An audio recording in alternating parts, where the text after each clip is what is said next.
Hello, ladies, gentlemen. It is time to show you the updated Crescent Wave build for Season 10. We have cooked, and we turned the gas on, and we did not cook with ice. So let me tell you what I've been doing, and I've been testing a lot of things, and this one is by far the strongest. So just to put it in perspective, my Elemental Bend is on 800 gear score. My Crescent Wave is on 800 gear score. I was testing a little bit with the Nimble Coat. I was testing a little bit with the attuned leather pants as well.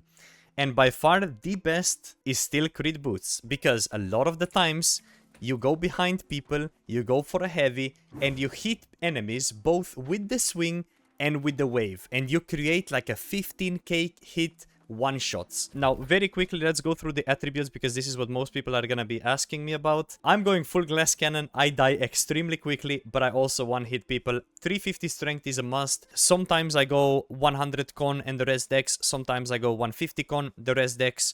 Sometimes I go full glass cannon.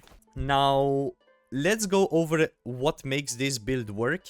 And let's talk about the offensive perks that you want on this build. I think this is more important than anything else right now. You want to have 5 Vicious. That is going to increase your critical damage by 15%. So, me personally, I got Vicious on the Crescent Wave. I got Vicious on the body. I got Vicious on the Crit Boots. And I got Vicious on my Amulet.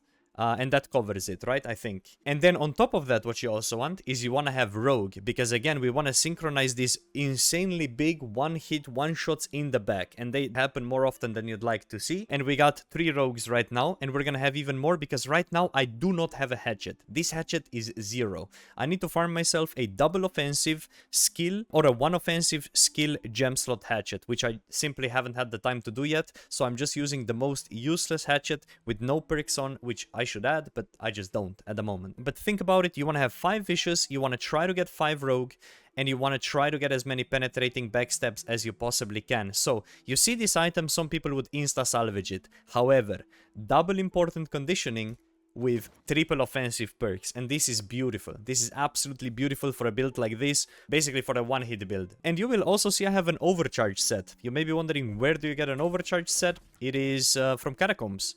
Here in the brand new Night Haven area, you come to the settlement, you do your Catacombs, and in a Catacomb shop, you will be able to get an overcharge set. I go 3 pieces, because once again, you're swinging, you're hitting people once, they usually dodge, and your second swing will have the 1 stack. Now, you don't go for 5 of these, because then you can't have offensive perks, and you will never reach these 5 overstack. However, you will usually hit 1 or 2, this is pretty doable. The other thing when it comes to Hatchet, you might want to have a social distancing throw, but yeah, that's kind of whatever.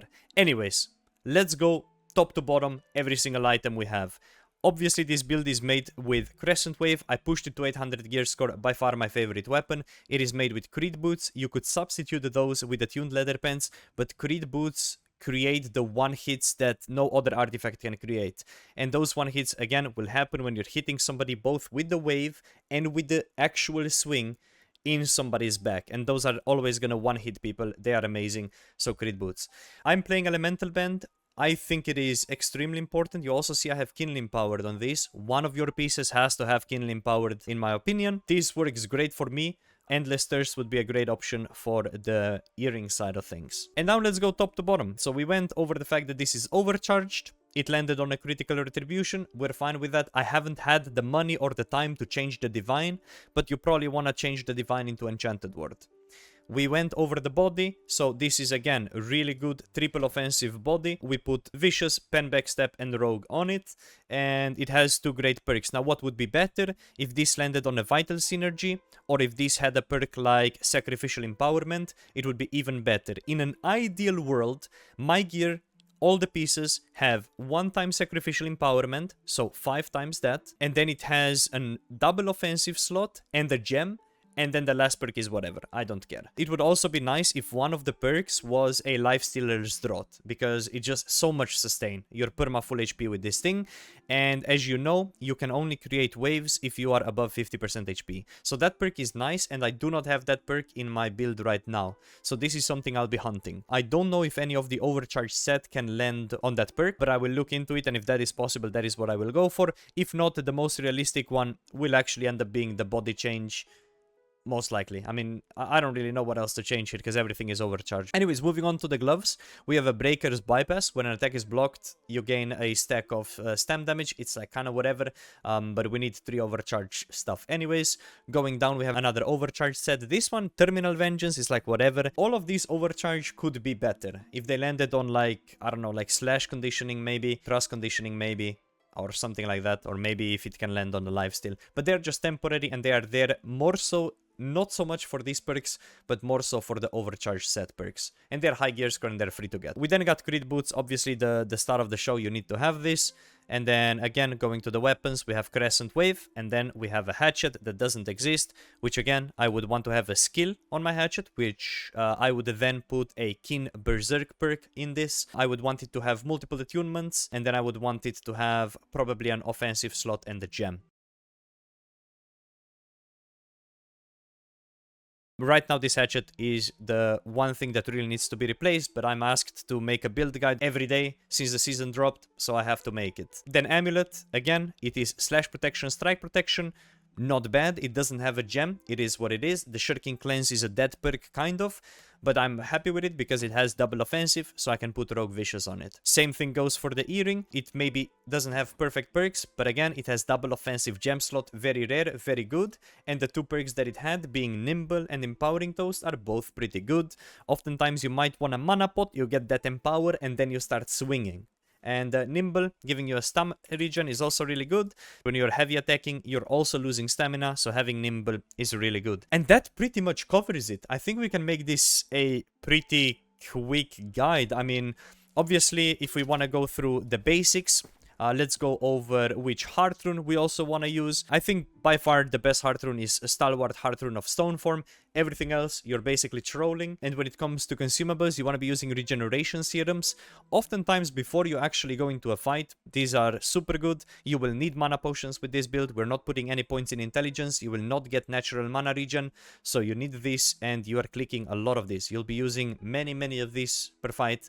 This slot right here can be Oak Flesh Bombs. It can be Gemstone Dusts. It can be Arcane Potions, it can be Fire Potions. Use one of those. I'm personally using a lot of Oak Flesh Bombs right now. Figure out what's damaging you and pot accordingly. And this is usually replaced with a Cleansing if you're in a war or if you're in an OPR. Or if you're playing CTF or Arena, you probably just use Health Pot, because sometimes you need a quick health burst so you can keep waving, and then sometimes you need that slow regen, which you get from the Regenerating Serum. Other than that, we went over the attributes, but we did not go over the weapon mastery. So you still see me playing with only one skill, and that is because I don't think any other skills are worth taking. When you take the spinner, you can take all of the passives, and usually we would only take one spell because we would play Moonstone, and that would give us 20% bonus damage. But you don't want to be locked in a Steadfast Strike animation, that's gonna one-hit you. You don't want to be locked in a Crosscut animation unless you just take 1 point. So you could, in theory, just take 1 point in Crosscut and just use it for like a small stagger. I don't think it's worth it. Any of the defensives, I don't think it's worth it. I think this is by far the best page for the Crescent Wave right now. I've been playing with it all the time. And when it comes to the Hatchet, again, we're going very standard. We're taking all the bonuses. You obviously want everything in the distancing throw. You want to get as much of these stamina ones as you're hitting, so you can get out of sticky situations. And those are the pages that you're not going to be changing much, I think, at all. I guess on a Hatchet, you could, in theory, get rid of Raging Torrent and pick yourself a double throw. Let's say Infected Throw, Distancing Throw. But the reason why I like Torrent is whenever somebody jumps off the top or somebody is out of stamina, you just zerk into a Torrent and you just kill people. It's honestly good. And I think that pretty much covers everything aside from what are the most important consumables. Let's talk about it. Before you do any sort of PvP activities, you're going to be using yourself a Honing Stone. You're going to follow it up with a food buff of your choice. I currently just do this. I just pop my con buff, and that's going to push me a little bit over 50 con, and then I just play like this. If you want to pop your dex food buff and go 5 con, you can do that. If you want to put a little bit more points into con, you can do that and play like 150 and much less dex. All of that is perfectly fine. And then obviously you want to put your Desert Sunrise and Energizing Heart Evil. That's going to increase your mana regen. And that is about it. Have fun playing the build. Hopefully enjoy the video. I'll see you again very soon with more build guides. And until then, take care and bye-bye.